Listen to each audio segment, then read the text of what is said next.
Welcome to Living a Nutritious Life. I'm Keri Glassman, a celebrity registered dietitian nutritionist. Join me every Tuesday on YouTube and your favorite podcast platforms as I bring in some heavy hitters to share the latest in nutrition and wellness science. We dive deep into food, sleep, stress, relationships, and so much more. Your weekly guide to a happier, healthier, more nutritious life. Are you the friend who's always being asked for health advice? Now imagine turning that passion into a fulfilling career with our Become a Nutrition Coach program. Step into a world where your enthusiasm for wellness becomes the heart of your own thriving business. With me as your professor and guide and coach on our user-friendly digital platform, you can learn from anywhere at your very own pace. It's perfect for your busy life. Envision empowering others to live their healthiest lives, all while growing a career you love. You're not just gaining a certification here, you're joining a community of like-minded professionals ready to support and celebrate with you every step of the way. So what are you waiting for? It's time to nourish your future and help change lives, including your own. Head over to nutritiouslife.com/BNC for a free class and a sneak peek of the program. Your journey to becoming a nutrition coach begins now. Who loves snacks? I know I do. I even wrote my very first book about them back in 2006. If you're all about snacks that are healthy, convenient, and of course delicious, this episode is for you. I'm Keri Glassman, your host of Living a Nutritious Life. Welcome back.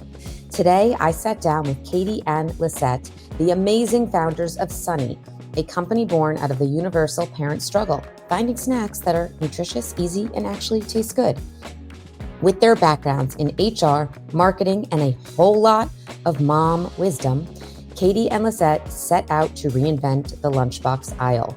From making small batches on their own to landing on Target shelves, Katy and Lisette are on a mission to change the way we snack, one pizza dipper at a time. To hear how they built it all and what's coming up next, keep listening. And as always, if you love the podcast, please rate, review, and share. Okay, let's do this. Welcome, Katy and Lisette, to the Living a Nutritious Life podcast. I am so excited to chat with you today and learn all about your journey and your incredible business, Sunnie. Tell us all about Sunnie. How did this come to be? What I want to actually hear both of like your backgrounds and how you came together to create this business. Yeah, sure. I'll take you way back into time when Lisette and I met in 2013. Okay. We met in a mommy and me group. So like our babies were 2 months old. We were new moms and we met and became friends. And at that time, I had quit my job of 12 years. I was doing human resources in the fashion space and was so burnt out and decided to take a break to focus on being a mom.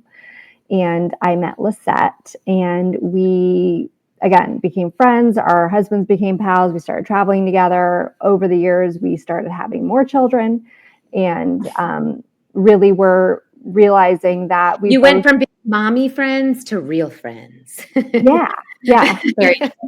I have mommy friends that are now my friends of over 20 years. And I'm always like, yeah, we joke, we're just mommy friends, but like, we're like lifelong, amazing friends. Yeah. Anyway, sorry, just had to comment on that. No, but you make a good point because like, those are the friendships that kind of root you as as a person who's like going through life transitions. And so that's kind of how in that phase of life, that transition Lisette and I met, which was very kismet and meant to be. Yeah. So Lisette, I'll let you take it from there. Yeah. And just way of background. So I was in the online marketing world for 12 years before starting Sunnie. And then I quit in 2018, just out of a whim that I felt like I was supposed to be doing something else, didn't know what it was. And then Katy and I one day were chatting at her dining table about sending our kids to school and all the lunch options or lack thereof when we went to the grocery store. And I kind of joked with her that my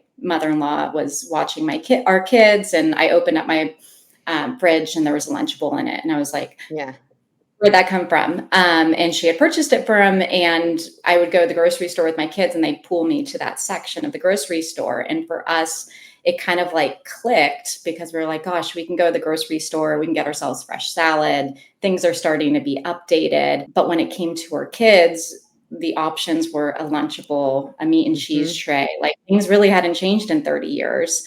It was the same for us when we were kids. And then it quickly like kind of grew out of this, what we call like the lunchbox problem. It was really, taking the kids to soccer practice, like going to the airport, going on a road trip. Every time we were on the go, always feeling like we were sacrificing nutrition for convenience. Yep. And Sunnie was really born out of this necessity, and we call it for the whole family, where we wanted to meet families at the intersection of nutrition and convenience. We wanted you to feel like be on the go and be in a rush, but still be able to grab something that you feel good about. And that's why we exist, really, is just meeting that consumer at the intersection of both of those. And the way that I love that.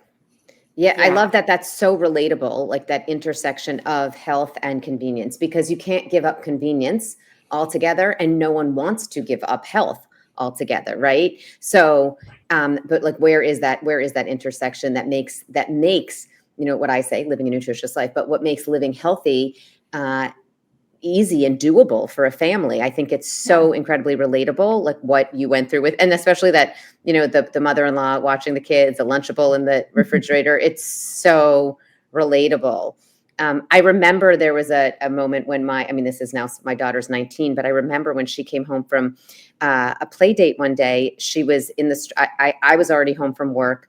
My babysitter came in with her in the stroller and she was eating goldfish, but not just the goldfish, because obviously something like an Annie's might be better. But anyway, not just goldfish. She was eating the mold. I don't even know if they still make them. I have no idea, but like the rainbow colored goldfish. And I was just like, oh, what, where, how, like that. She didn't even know from that. And again, not the end of the world, once in a blue moon. I never like to make parents scared of like that if their kids had this, something terrible is going to happen. Of course not, once in a blue moon. But I was like, why is that even? She doesn't even know from that. Like, why is that the option? Like, why is that? And I remember saying to my nanny, like, where did that come from? And she just said, oh yeah, well, that's what all the kids were eating on this play date. And she grabbed one. So anyway, point is, like, I just think so many moms that are trying to feed their kids healthy have had those moments when you're just like, oh, really? Can't this be easier? Yes. I guess my next question for you. So you had like that moment, like you said, where you were sitting, you were talking about packing lunch boxes, going back to school. You mentioned like the Lunchable moment, but what was the moment where you said, okay, like we got to do this. We have to make some better options for people. Yeah. Well, Katie and I were talking about it for, a year after that conversation. We'd be like, yeah, we should do something. We should talk about it. And then life just kept getting busier and busier. Yeah. And for me, I'll never forget, I was on a baby moon, we'll call it, with my third, pregnant with my third. And my husband's looking at me because I was always note taking and like writing things down that I wanted to do. And I was talking about kids and food, and he was bringing up what Katie and I had talked about. And he was like, you should do something or stop talking about it. And I was like, yeah. I was like, you're right. And so I saw Katie a few weeks later at a friend's birthday. And I was like, hey, Erin made this comment to me and I'm thinking like, we should do something about this. And she's like, yeah, let's talk next week. And it was just like off to the races from there. We just. How long ago was that? That was in 2019 that we started building the business. Yes. Everyone, if you've started a business, especially a food business, it's challenging. But any listener out there, like, you don't really have to have even started a food business to know how challenging this probably is. So I want to ask you, Katie and Lisette, starting a fresh organic food brand is no small feat. We know that. What's been the hardest part of bringing Sunnie from an idea to a reality? And also I want to know, how'd you get the name? Oh yeah. Okay. I can jump in, and I guess I'll jump in on the name for a minute because I think it's a good story actually. So Lisette and I assume there must be a good story there. We had a totally different name for the company when we started. Like when Lisette and I were like, we're going to put money into this company. It was called Superpower Kids. Okay. That was the name of our company. Okay. And the concept behind that was that the right nutrition gives kids superpowers. Okay. It's cute. Okay, so that was cute. We loved it, obviously. And so as we started to get into the depths of like starting to grow and build, we're like, all right, the first order of business is we need to bring in a branding and marketing agency to help us build this brand, build the package, build what it feels like in the store. And so Lisette and I decided, all right, well, of course, we'll just go into the grocery store and look at brands that we love and take notes about what they're doing great that we like. So we did that. And we started going through the stores and taking notes and pictures. And then we started reaching out to all of those marketing agencies that did their branding and say, hey, would you pick up us as a client? And one of the brands that we loved and still love to this day is Siete. Siete, we love their products, we love their ethos, and we love the way that the story of the family shone through the package, right? The family, the Garza family. So we called up their agency and said, hey, we're a new company that's starting to, we're trying to figure this out. And I don't know why or how, but they said yes. And so Lisette and I put our personal money into bringing them on to help us build the brand. And in our first meeting with them, they said, so wondering if you're super married to the name. And we were like, wait, what? It takes you a minute to be like, all right, okay, this is what feedback looks like. And they were like, we think you guys should, number one, change the name to make it more of like a one-liner, like a parent is running out or the kid's running out the door and the parent's like, don't forget your ex, right? And also it should, it should embody like what you stand for. So we went through a whole naming, exercise. It was COVID. So that was, part of this. We were in COVID. We were trying to figure it out. And in the end, they came up with the idea of Sunnie. And the concept behind Sunnie is that when you eat the right foods, you shine from the inside out. You shine, you are Sunnie. So for many years, our website was feelsunnie.com for that reason, right? Now, the same year that the company was founded, my grandma, who passed away that year, she was 100 years old. Her name was Sunnie with an IE. Wow. And so the name Sunnie comes from also an homage to her, Grandma Sunnie. She was a real person. She raised her family in Santa Monica, California, and was into, clean eating and cooking for her household before it was like a thing. So. Wait, that's so wild that they came up with the name Sunnie, and then did you right away say, wait, I have my grandmother Sunnie? Wow. We did. Lisette and I had always loved the name, but like with the Y, it obviously didn't work. We're like, it needs to be something different than that. Yeah. And I was going to ask you, where did the IE come from? How did that come? But it makes sense, right? Because if it was just with a Y, it wouldn't like stand out as much, or I get that. And I love that there's the story there. And also that she lived to 100. I mean, how beautiful is that? Like being healthy, like living a healthy life. Like that's, I mean, it all goes together. I love that. I also love what you said about your marketing agency, that they just didn't, yes you. Like, yep, sure, I'll do that. We'll get your brand. Like they weren't just sort of like taking the check and saying, okay, we'll do this. And, they were pushing back on you, which I think is an amazing that they did that. And they really got you to like think about it, because there's a lot of founders too that would have been like, no, we have the name, we're set, we want to do this. Yeah. And then the agency would have kind of, okay, all right, well, we're going to do that. We're just going to, we're doing our job. We'll do what we can with you. But like, I love that they push back. That's great. Yes. And they are still with us to this day. Amazing. So through every iteration there, we work with them directly. So it's a very cool thing. Okay. So let's go from there though. I want to hear more about the story of, so now you have the name, you put some money into like the marketing agency. They're helping you obviously with like design and all of that. Like what was the next step? Did you have the types of snacks you wanted to make? Did you know what you were going to do? Did you have the people that were going to make them for you? Like, how did you do, what was the next step? Because there's obviously a lot of steps. And I had a snack bar business at one point. I mean, I've been doing what I'm doing for 25 years. I've done a lot of different things. But one thing I did do was I did have a snack bar business, and I sold it at little convenience stores in New York City, but then also on QVC and online, and sort of before the days of social media. Definitely different type of marketing back then. But I went through a process of that. And I know personally how challenging and difficult it can all be. So I'm so curious. And I know also we have a lot of listeners that are solopreneurs and starting things like, different kinds of food companies. And so I'm sure people are super interested in sort of like, what was that journey of yours? Yeah. So I'll say before we found somebody to make it, we actually like one of the first people we reached out to was like a pediatric nutritionist. We're like, we want this to look different. We don't want to just like create another snack that's out there. Like, how do we do something that actually is meaningful? When you eat it, you feel good about it. So we reached out to Jill Castle, who's a pediatric nutritionist. We had like looked her up. She had helped Once Upon a Farm, a few other brands. Yep. And we're like, will you take a meeting with us? So she took a meeting with us, and we brought her on to really help us balance all the snacks we made. We're like, we want like a profile, like a nutritional profile that every time we make something, it's balanced with protein, fiber, fat, and carbs. So she really helped us to navigate that.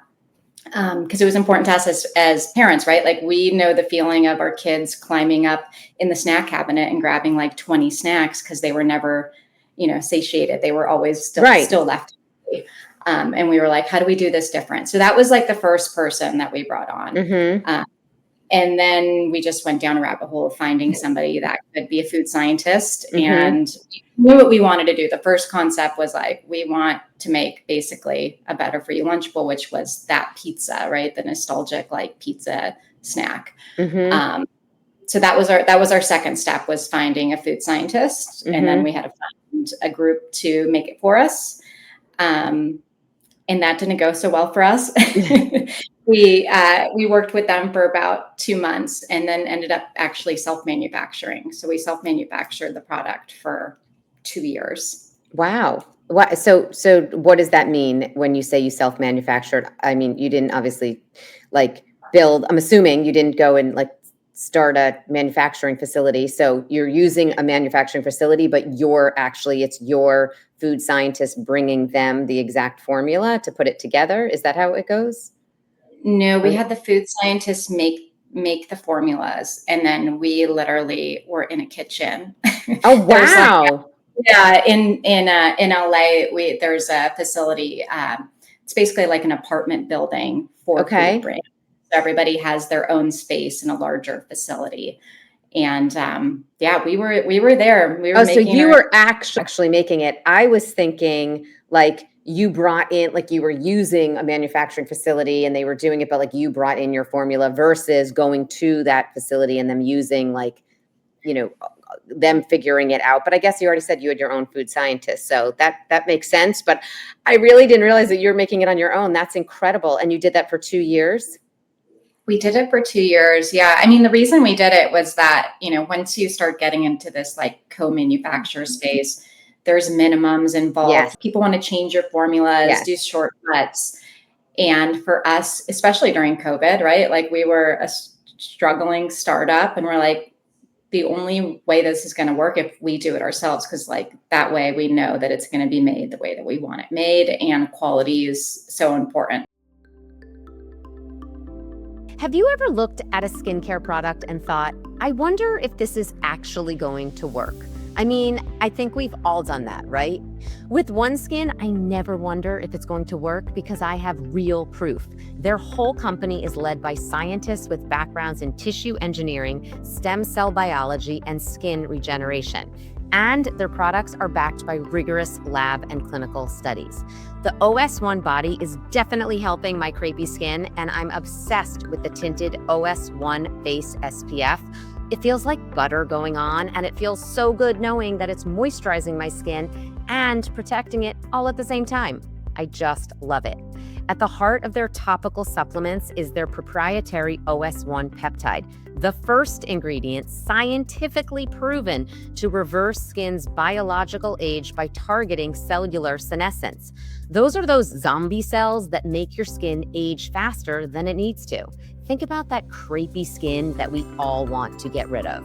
The research on their OS1 peptide has been published in peer-reviewed journals such as NPJ Aging. And not only that, the data for OS1 and their products clearly are listed on their website, so you can learn all about that and the incredible science behind all of their products.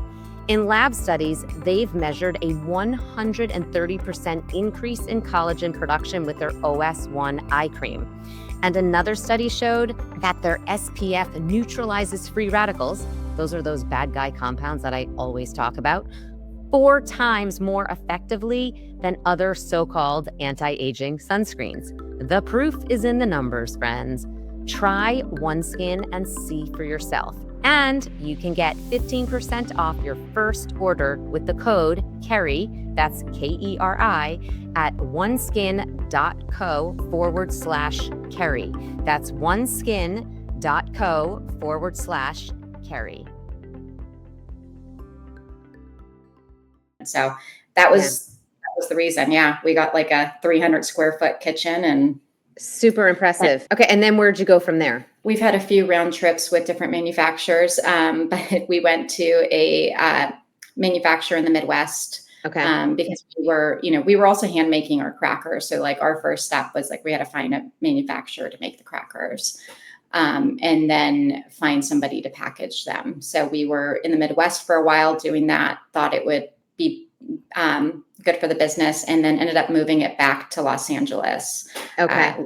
A year ago, just because quality wasn't great where we were, and all of that. So we had our share of experiences with different manufacturers. Oh, and by the way, I'm sure you're not alone in this experience. I mean, I think it's really common, whether you're in the food business or, really creating any kind of product. Like there's always those, bumps in the road. There's those shifts, there's pivots, there's twists and turns. I mean, you kind of have to just, you go with it. So now you have it being manufactured elsewhere. It sounds like you're back in LA now. So you said you started with that pizza product. Can you tell me a little bit more about your other products and how many products you have and where you're distributed now? I know that was a bunch of questions in one, but I'm loving this story. Yeah, and just for kind of point of reference, when we started the company and we had the pizza, it was actually like a full lunchbox. We had created this like full lunchbox, which also had a veggie, it had a smoothie, it had like the bread and the cheese and the sauce. It was a whole thing. And that's really what Katie and I wanted to push. And as we started going to distributions and grocery stores, they're like, we love this, but it's like way too big. You're never going to get shelf space. Think of something smaller. And that's when the snack came into play. It was also at the same time we were getting feedback of parents being like, well, my kid likes this, but they don't like carrots, they like another veggie. It was too many options for parents to give their kids too many reasons to not like something in it. So we pivoted to the snack, and we still have the snacks to this day. But we have 4 main ones right now. So we have our pizza dipper. We have 2 versions of that, a sliced cheese and a shredded cheese. We have a sunflower butter and jam dipper.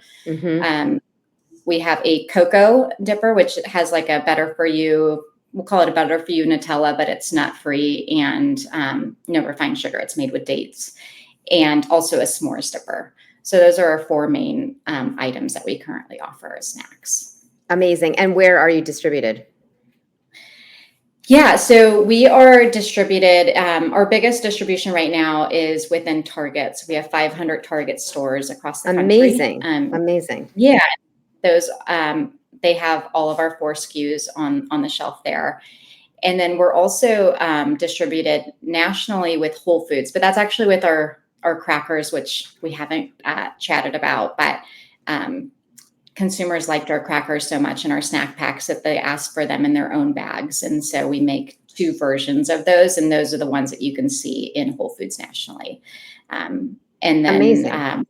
We're in like Hungry Root, if you're familiar with that online retailer. They're big of ours, and then a lot of stores in like Southern California. And you can buy directly from your website as well, correct? You can, yeah.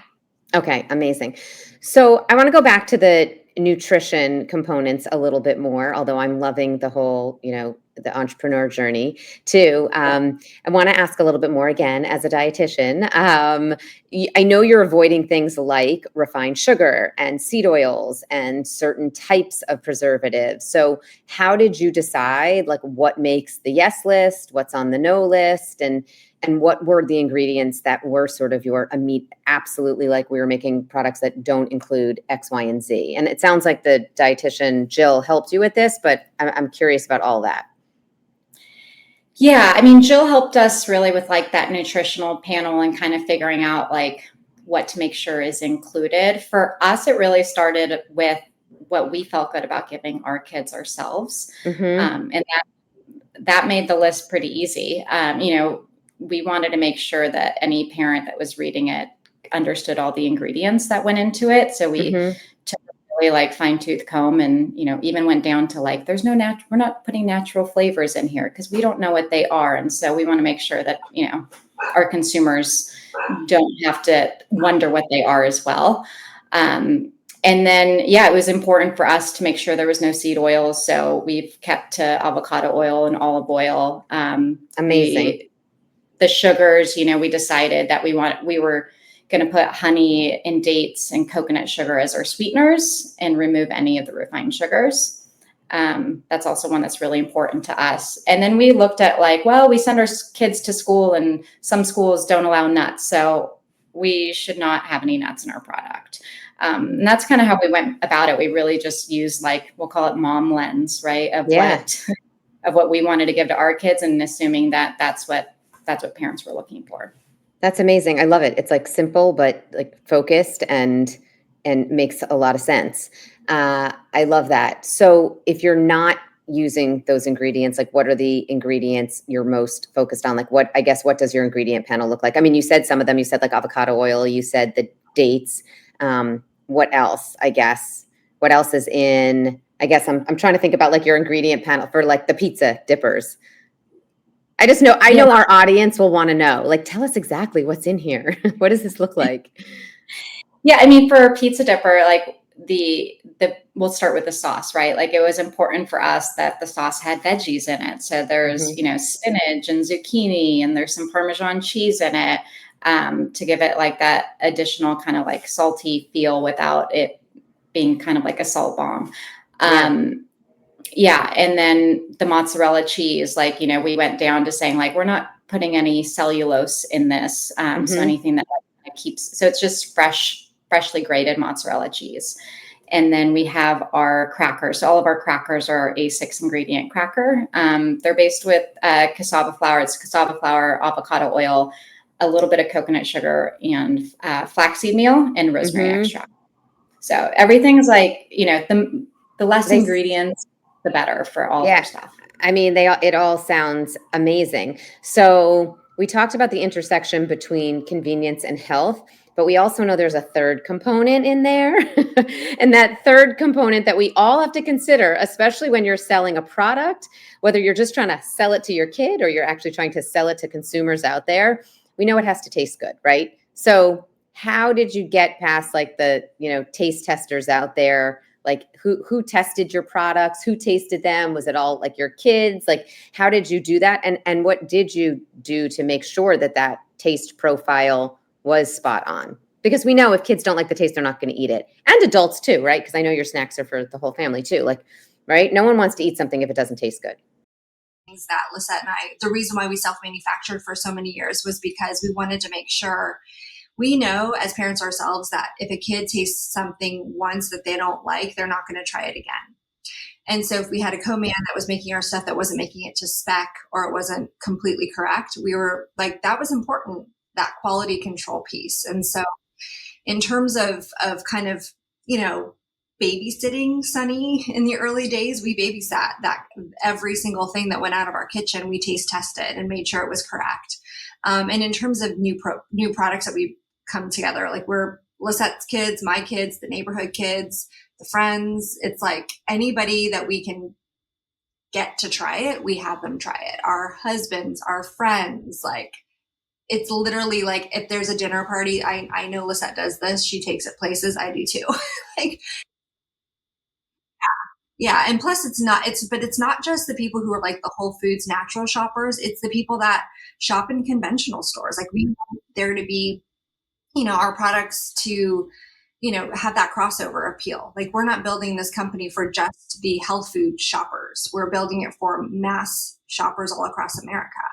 And I love that because it's like the people that are shopping already in, the health food aisle and going to the Whole Foods and stores like that, they're already probably, I mean, it's great to have other healthy options out there, especially that, reach, again, that are easy to bring in a lunchbox, but they're already doing a lot of those things. So I love, right, like you said, like you want to reach all of those other people that don't have access or options to give their kids like these healthier options. So they are just going for that like more convenient thing that they find at the grocery store that they're shopping at. So I love that you want to reach those people and help them up level, the quality of the products that they're bringing into their home. That's great. I love that.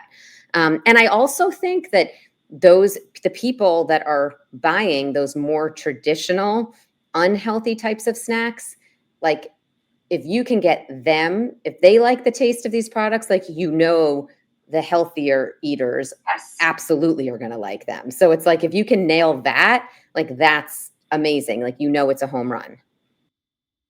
Totally. I mean, we talk about our customer as two different avatars, like in terms of our shoppers. And some people laugh about it, but like we talked about our online customers because we had a DTC only business for the first years of the company. We weren't in grocery. We were noticing who was purchasing our products, and it's two different types of shoppers. We call her Sally in Wisconsin, right? The middle of the US. She buys Lunchables for her family, sometimes feels kind of guilty about it, but buys them because she needs convenience, but she would buy better if it was there. She's like our bullseye, everyday mom. Like, love Sally. She deserves better products, right? Right. So she's like number one grade A customer. Then we call her Barbara in Brentwood, California. Like she's like in LA. She shops at Air One and she shops at Whole Foods. She would never in a million years buy a Lunchable, like ever, ever, ever. And that level, like the way that she scrutinizes labels, the way that she looks at nutrition is different than Sally. But her kids beg her for these prepackaged snacks. And so that's something that she knows her family wants and needs, but she's like unwilling to waver on her ingredient standards. So she is your typical incremental customer because she is someone who wants this product. It's not, and yes, Air One was one of our first customers. Whole Foods is a current customer of Sunnie. So you can find our products in these stores. And she will buy Sunnie because it gives her kids that feeling of, ooh, I'm getting something prepackaged and fun. And it's like what my other friends have, but it's different, right? It's interesting because, first of all, I love like the avatars, and I think it's so important when you do know who your customer avatar is. It's so much easier to create products. Like, you're really thinking about that individual, like who is Sally and Barbara. Like, I love it. I love that, and keeping them in mind. Like, you want to make them both happy, and there's a way, because there's an intersection of Sally and Barbara, right? And I love that, and I love that for one of them, it's sort of like the up level, and for the other, it's a little bit of like the down level. Like one of the, like for Barbara, it's like, okay, I'm not going to give you, the raw organic soup that I made for myself for lunch today, and I know you want your packaged snack, so I'll give in and give you a packaged snack. But it's like, but it's only because it's this really healthy packaged snack. And for Barbara, it's like, oh no, sorry, the opposite. And for Sally, it's like, you know what? Those Lunchables aren't great for you. Here's something that tastes just as good, but it's better for you, but it's like, it's that up. But I love that. It makes total sense. And I also love that, yeah, you're in Air One, you're in Whole Foods, but you're also. Yes. Yeah. So that whole ethos that I just described to you is basically our distribution strategy in a nutshell. When Lisette and I talk about growing our company into, further years out, we're building for Sally. Like, we're building for that customer because there's way more Sally families out there than there are Barbaras. The way they need it more too. Yes. And we want to really democratize that to make it accessible for people. On this note of Sally and Barbara, let's talk about the other Sallys and Barbaras out there. What's a tip you can give them just in terms of feeding their families that can help them, whether they have, Sunnie products in their pantry right now or not, like what's a tip that you can give them that has helped you both as moms to just put healthier food on the table each day? Because again, like you said, they want it to be healthy, but it also has to be convenient. Everyone has busy lives. Mm-hmm. Any favorite go-to tips? Any off the top of your head, Lisette? I mean, favorite you go-to probably have a lot of but things you do. Yeah. Like I think one of the things that I've always remembered just from like our conversations with Jill, if it's not a Sunnie, that like, I'm making sure that they're not just grabbing the crackers, but like I'm pairing it with some cheese, or like I'm pairing it with like a plant, right? Like something that I know that they'll be a little fuller, a little longer if I can give them that balanced snack. It doesn't always happen. Like my kids still are climbing the shelves of my pantry every day. But I think that takeaway for me has always helped.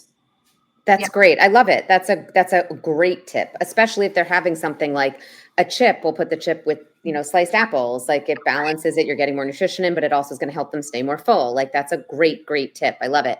What about you, Katie? Yeah, I mean, I echo all of that. I mean, at the end of the day, my girls, when they come home from school, they're like ravenous. And so sometimes I find myself like feeding them a second lunch. Like, I feel like kids these days at school don't eat really. Like they're so busy playing or socializing, which is wonderful.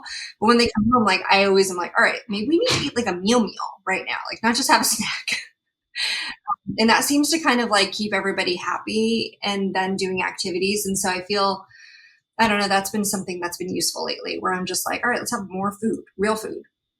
That's what I've said that to people for years. Like a snack is just another time that you're eating. So if you didn't eat a great lunch, well, have the rest of your lunch, even like the second half of your salad, or that part of the sandwich that you didn't eat, that could be your snack. Snack doesn't it's just food. It doesn't have to, it's just food.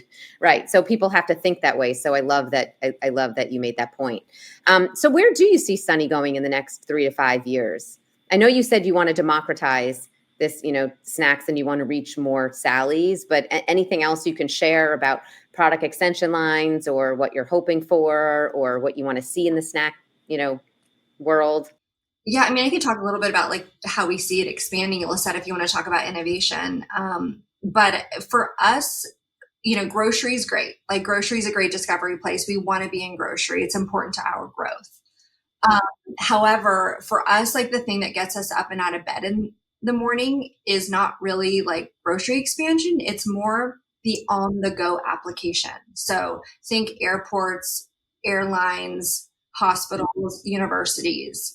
In our world, we call that the food service channel. That is really where we want to be leaning in the next several years, is growing that footprint, because we know as, travelers, you're at the airport and you're looking for something or gluten-free or something that actually is going to be nutritious. You just don't see it there a lot. And so that's a channel that we're super passionate about. And then, why can't this be in Starbucks and places where people are already going for something and need a snack? That's really like how we see the company starting to evolve. I love that. And I'm thinking about my daughter living in a dorm right now as a freshman in college. Like I'm thinking I got to get her some Sunnie snacks to put in her dorm. I mean, she's doing pretty good, I have to say. I mean, her and her roommate, I can't even take the credit. Like her and her roommate are doing great with going to Whole Foods and getting snacks to keep in, their refrigerator and their little pantry shelf they have. But I mean, they definitely need more options. So having more options, I'm thinking those pizza dippers sound really good. I gotta order her some. Anyway, that sounds great. But I love that. Just like making them more widely available where people are picking things up and don't necessarily have those healthier options. I love it. In terms of like where we see kind of the company from like a product standpoint, we really see Sunnie being not only in the fridge, but in the pantry. And so you can kind of expect products from us. We're looking at doing like a larger format of our current snack pack that is more of a grab and go for the parent, that doesn't even have to think about what to put in the lunchbox, as well as kind of sitting in the pantry with items that we already are creating. So anything that you think of that feels nostalgic to you is kind of on our roadmap. We really want to like update those nostalgic items that you remember as a kid, but with great ingredients that we actually feel good about. I mean, when you say nostalgic as a kid, I'm just thinking about that snack. You're both a little bit younger than me, but you know that snack with the crackers and the little cheese and the little red plastic stick that you would spread the cheese on the cracker. What were those even called? Like handy snacks, right? Like yeah. They're in a whole product line. Yeah. But that's like, those were so, I mean, they right. Like that's like, they were so, those types of snacks, like people are nostalgic for them, and kids still want those types of, they want those delivery systems. Right. Yes. And adults need healthy, fun snacks too. Yeah. More of that. Amazing. What else do you want to share about about the business, about your journey, or just, any other words of wisdom for parents out there trying to keep their families healthy? Yeah. I mean, I think I'll just share that, and we didn't talk about it, but like one thing that's important to Katie and I is we never want to make other parents feel bad. We never want them to feel guilty.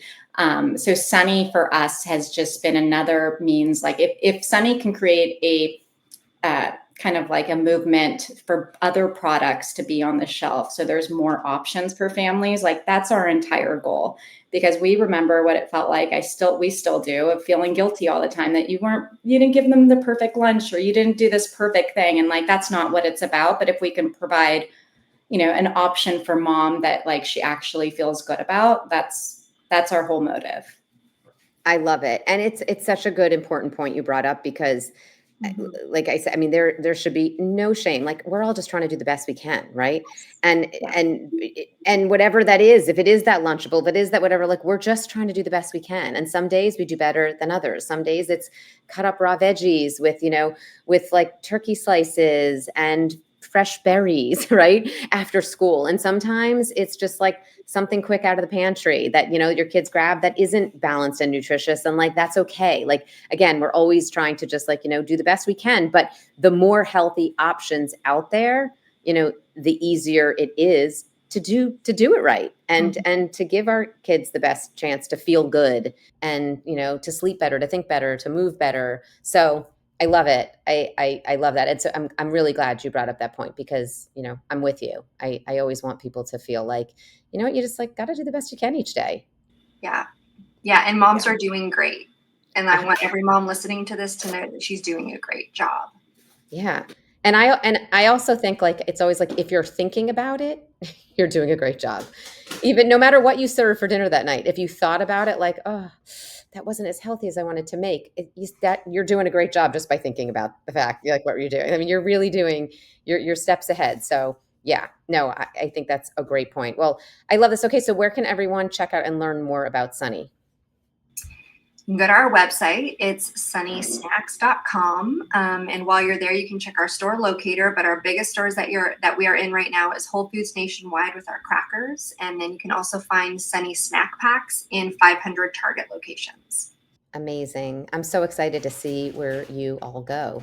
They're great. And like I said, I got to get my hands on some of those pizzas for my daughter and myself, by the way. But anyway, you're doing a great job. Okay. Very last question. How do each of you live your most nutritious life on a daily basis? What's that one thing that you have to do that's your non-negotiable to get your day started on the right foot?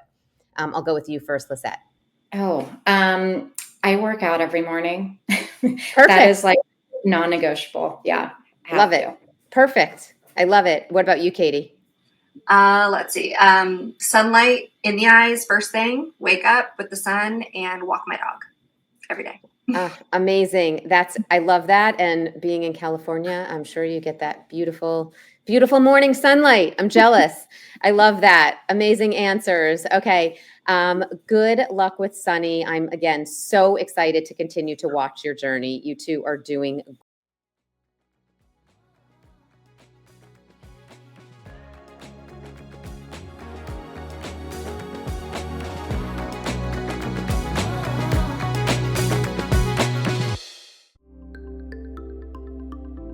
Have you ever looked at a skincare product and thought, I wonder if this is actually going to work? I mean, I think we've all done that, right? With OneSkin, I never wonder if it's going to work because I have real proof. Their whole company is led by scientists with backgrounds in tissue engineering, stem cell biology, and skin regeneration.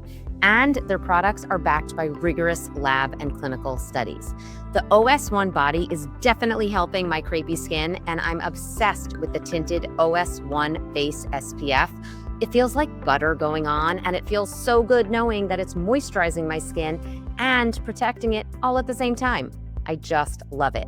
At the heart of their topical supplements is their proprietary OS1 peptide, the first ingredient scientifically proven to reverse skin's biological age by targeting cellular senescence. Those are those zombie cells that make your skin age faster than it needs to.